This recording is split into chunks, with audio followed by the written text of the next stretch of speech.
lukis untuk trade dan lukis untuk nak tahu kat mana yang high probability structure impulsif akan berlaku. Dan kita melihat pasaran sebagai satu, ya, di mana kita gunakan konsep korelasi yang bukan tradisional punya. Ya. Secara tradisional, ya, bila kita melihat kepada korelasi, anda akan katakan indeks naik, yen pair naik. Berapa kali yang kau kena? Indeks naik, yen pair boleh jatuh. Ataupun indeks turun, yen pair naik. Sebabnya, basically dia adalah triangular di antara indeks, UJ dan dolar. Ya. The main player kat situ adalah tetap dolar. Ya. Di mana dolar akan mewakili kepada faktor liquidity pasaran dan yen akan mewakili faktor sentimen dalam pasaran. Buat benda simple, saya rasa apa yang saya kongsikan cukup simple. Bila kita nak katakan berlakunya momentum, kita letakkan apa maksud momentum tu. Motif. Jadi kalau motif, apa syarat-syarat wave motif? Wave motif lekuk 3 sampai 1618. Lekuk 4 tak trace lebih 50% lekuk 3. Dan lekuk 5 akan berakhir dengan divergence. Keseluruhannya akan ada 3 divergence. Letakkan syarat dia. Itu dia. Dan fahamkan dalam melihat korelasi instrumen, there is something yang kita panggil sebagai pasaran tetap, arah lazim dalam pergerakan instrumen, iaitu indeks equity, komoditi, dollar pair dan yen pair bergerak arah yang sama. Ini digelar sebagai fixed dynamic. Terdapat juga contoh pergerakan tidak lazim, di mana lazim ni kita lihat indeks dan yen ataupun yen pair akan bergerak selari dengan indeks ataupun yen bergerak songsang dengan indeks. Itu lazim. Maksudnya indeks jatuh, indeks naik, yen sebagai single currency akan jatuh. Yen pair akan naik. Ingat mata wang tu dua ni. Jadi ini kadang-kadang kita nampak, gold dengan dollar index katanya. Kadang-kadang gold dengan dollar index jalan selari. Macam mana tu? Jadi korelasi tak dapat ambil satu-satu. Dia kena diletakkan diletakkan dalam bentuk triangular. Dia tak dapat. Kita juga melihat kepada kumpulan instrumen-instrumen dan melihat kepada korelasi struktur dia. Jadi dalam pergerakan motif dekat indeks, yang kita tak akan nampak adalah yen pair membentuk struktur motif arah berbeza. Itu tak wujud. Memang tak ada. Kau carilah. Memang tak ada. Dia boleh jatuh ke bawah, indeks ni ke atas dalam pergerakan motif, tapi kalau dia ke bawah pun, dia akan buat tak ada struktur motif. Memang tak ada. Ceritalah macam mana pun. Dan yen pun samalah. Dan dolar sebagai the main. Pada waktu ni sebab dolar masih lagi the main currency, main reserve currency. Nak tak nak. Nak tak nak. Okay. So, korelasi sendiri, dia terbahagi kepada dua lagi. Iaitu first dimension, sama arah, sama lekuk, ataupun even second dimension. Sama lekuk, arah dia boleh berbeza. Kan? Contohnya, GBP US dollar. Patutnya arah sama, lekuk sama. Kadang-kadang kita nampak arah dia boleh bertentangan. Sebabnya ada faktor sendiri. Jadi, bila melihat korelasi, tak dapat direct tengok buat macam tu. Direct kata, semua sama lekuk, sama arah. Tak. Ada masanya arah boleh bertentangan. Di situlah wujudnya faktor leading, faktor concurrent dan faktor lagging. Ada yang lambat, ada yang ni. Jadi korelasi dia tak dapat cuma tengok direct semua kau lukis sama. Kadang-kadang kita akan lihat kepada faktor teknikal. Contoh dia macam ni. Maksud saya macam ni. Kita sedang jangka, ini adalah euro US dollar contohnya. Ini benda lazim. Kadang-kadang anda akan nampak benda ni. Dan ini adalah GBP US dollar. Ini lazim berlaku dalam lekuk 2 ataupun lekuk 4. Kita katakan 1, ni sedang menetapkan lekuk 1. Okey, ni sekarang ni 2. Okey, ni lekuk 1. Ni lekuk 2. Okey. The thing is, ini dah sampai 1618. Lebih. Ni kadang-kadang kita nampak benda macam ni. Ini semua sama. Masalah dia turun kat sini GBP. Dia tak sampai 1618. Ni yang kadang-kadang kita nampak. 38.2. Ni 38.2. Ini dah lebih 38.2. Ni lebih 38.2%. Sasaran lekuk 2.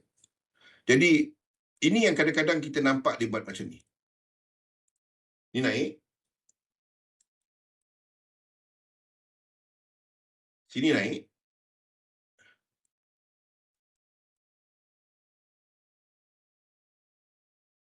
Tapi yang naik kat sini dia berat. Berat dia naik. Lepas tu sini turun.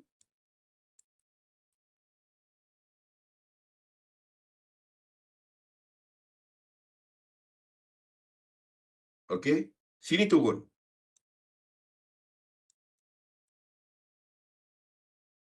Dan dia buat lower low. Ini buat lower low. Dia break. Ini tak break.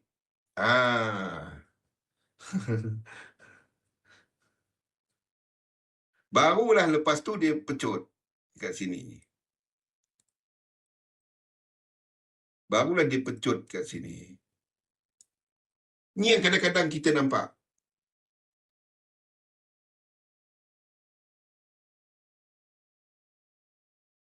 Mostly because of Fibonacci.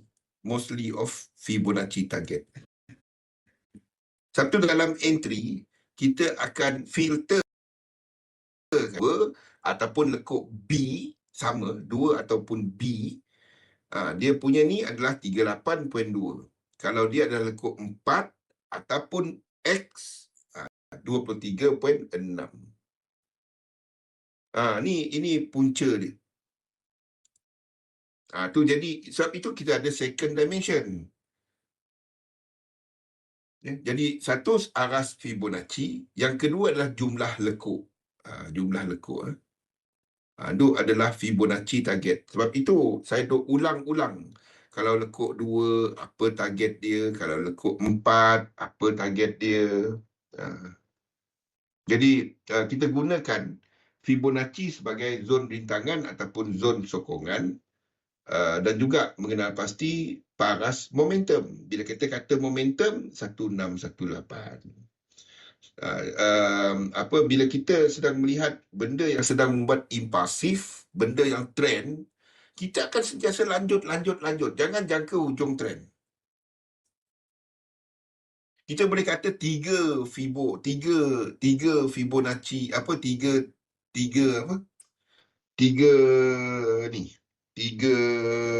divergence tadi kan. Tapi anda takkan short. Saya takkan short. Ada yang buat teknik khas untuk itu. Di mana dia orang menggunakan 3 divergences. 3 divergences, 1, 2 dan 3. Lepas tu entry dekat certain Fibo punya level. Kalau nak buat teknik, anda boleh buat macam ni. Kalau nak buat, bagi mereka yang suka, kalau benda naik, kau nak short. Benda yang pecut turun, kau nak long. Okay. Kalau nak buat pun, letakkan teknik. Dia tak salah pun. Dalam trading, yang betulnya money management, bukan teknik. Faham? Teknik tu cuma benda berulang yang anda nak buat. Okay. Aku suka lawan trend. Orang kata sell, aku kata buy. Okay. Kalau anda jenis mentality macam tu, tak ada masalah. Dia tak ada orang betul dalam trading. Tak ada. Yang betulnya money management anda. Dan syaratnya anda buat benda berulang. Kena ada logik dia lah yang anda boleh ulang. Itu je. Kalau nak buat macam tu, tak salah. Anda buat rule macam ni. Tunggu. Ni rule pertama. Saya bagi teknik ni. Ada orang... kalau lawan trend pun, trend is your friend. But trend can also kill your account. Benda sama je. banyak retail trader rugi bila pakai trending. Pelik kan? Patutnya trend is your friend. Okay, kalau nak buat pun, tunggu 3 divergent. Ini dalam nota saya kalau anda perasan pun.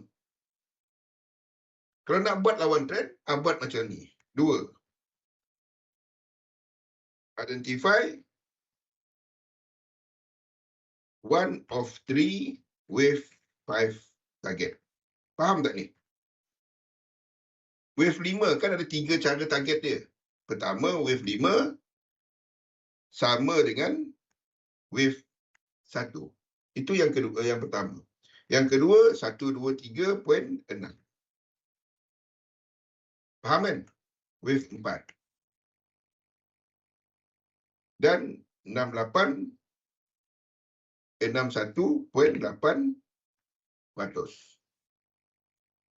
3 tempat entry.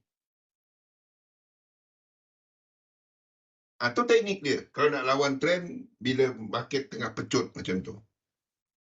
Kata gold naik kan, aku short. Nak buatlah. Tapi anda kena ada cara.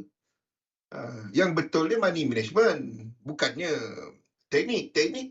Teknik, saya boleh kata teknik adalah 10% daripada trading. Ya? 60% dia adalah psikologi. Anda nak disiplin. 30% dia adalah model size posisi. 10% dia teknik. Tapi teknik benda berulang. Anda buat sama aja. Sama aja. Itu je. Kalau nak letakkan peratusan, saya akan katakan 60% dia psikologi. Kau ikut je sistem kau kan. Sebab yang buat duit bukannya teknik. Bukannya psikologi. Yang buat duit model size posisi. 30%. Teknik 10% je. Kita hari-hari teknik. Hari-hari teknik.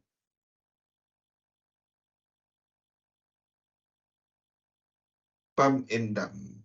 Yes, even kepada algo yang pump and dump, kita pun nampak benda ni. Kalau anda rajin lah, Bursa Malaysia, memang nampak. So, dalam nota saya pun ada. Cumanya saya tak galakkan ataupun tak nak ketengahkan yang lawan trend. So, inilah tapi kalau anda nak lawan trend juga, kena buat cara. Jangan main tekan dia kan. Oh, ni naik, ni pernah naik tinggi sangat. Apa maksud tinggi sangat tu? Kat mana dia punya tempat? Kat mana kita punya silap? Kat mana kita punya target? Anda letakkanlah. Itu dia. Tunggu 3 divergences terbentuk. Lepas tu identify target untuk lekuk. Salah satu daripada 3 cara untuk tengok kat mana wave 5 baik. Sama panjang dengan wave 1, 123.6. Daripada tengoklah. Bila divergence kat sini terbentuk, then anda tahu dah mana satu target nak pakai. Nampak tak? Ini teknik. Ini satu teknik. Bagi siapa yang suka lawan trend, tu salah satu teknik entry. Tapi anda kena bangunkan teknik exit. Saya bagi kaedah entry dia. Ni suka lawan trend. Tu cara dia. Dah bagi tu.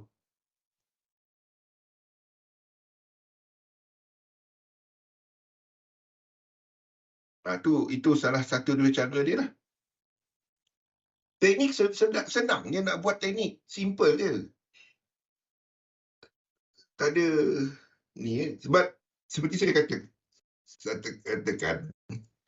in trading, it is something macam ni nota yang saya sedang buat. kalau nak letakkan, ni saya letakkan. Ini trading, bukan anti martingale. Ni psikologi.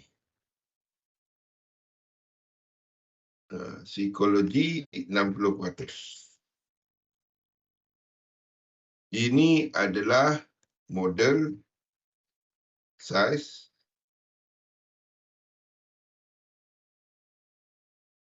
posisi 30%.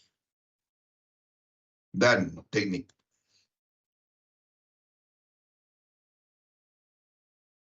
$10. Itu dia. Itu basically the one. But anda kena ada cara lah bila anda trading. Jadi, dan buat benda berulang dan menyesuaikan saiz posisi. Psikologi kat sini termasuklah kepada objektif, termasuklah kepada anda punya limitation of loss, target, masa, tu semua. Itu dia. Okay, so kalau lekuk 2, kita target 38.2 paling kurang dia. Then kalau lekuk 3, 61.8. Ni Fibo retracement 61.8. Kalau dia motif 1618. Kalau dia lekuk 4 adalah 23.6. Dan seterusnya lekuk 5, kita ada 3 kaedah. Sama ada lekuk 5 sama panjang 1, 2, 3, 6 daripada lekuk 4, tarik Fibonacci retracement terbalik, sama panjang dengan lekuk 1, ataupun kita akan ada lekuk 5 yang basically kita tarik Fibonacci retracement dari bawah ni 3 kepada 4, 618. Ini banyak dekat gold ataupun dekat komoditi 618 ni. Dan yang kedua adalah untuk kalau ada trade dalam structure korektif. Jadi kalau kita trade 2 korektif, yang pertama adalah zigzag ditandakan dengan A, B dan C, di mana target untuk C adalah 100% untuk lekuk A dengan B. WXY pun sama. Ingat, dia punya RSI. WXY, RSI break. Itu filter kita. Kita nak tengok reaksi dekat 618. Itu basically adalah dia. Target Fibo tu priority dia pada fraktal atas. Contohnya wave 2. Target Fibo tu priority dia pada fraktal atas. Basically yang filter dia adalah 618 ni. Dalam 22.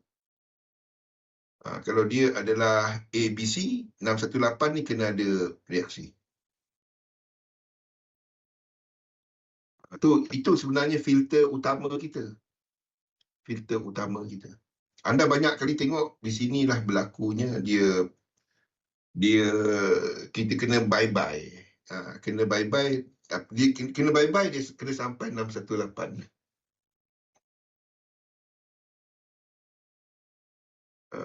Itulah dia punya bye-bye kawasan ni. Kalau nak bye-bye dekat situ. Tak kisah kalau dia bye-bye pun anda tunggulah dia buat benda ni. Kan dia buat 1, 2, 3, 4, 5. Then kita enter kat situ. Itu je.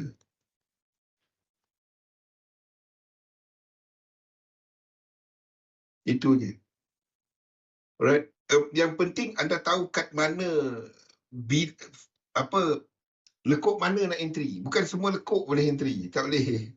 Dan apa jenis structure yang terbentuk. Dan kenapa kita katakan dia akan continue naik ataupun continue turun. Okey. Jadi saya ada satu lagi sesi selepas ni. Iaitu kepada ni. Kita punya special show dari jam 8 sehingga jam 9 nanti. Dan selepas tu kita akan cover 2 lagi topik mengenai sistem pengagihan dan lain-lain ni selepas ini nanti. Ini topik kita untuk untuk special show sebentar lagi, gambaran awal prestasi ekonomi US, tumpuan kepada PMI, but kita akan sentuh banyak kepada analisa pasaran lah.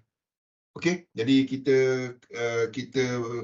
serahkan kepada host untuk sesi host lepas ini. Jadi jumpa lagi pada jam 8 sebentar lagi.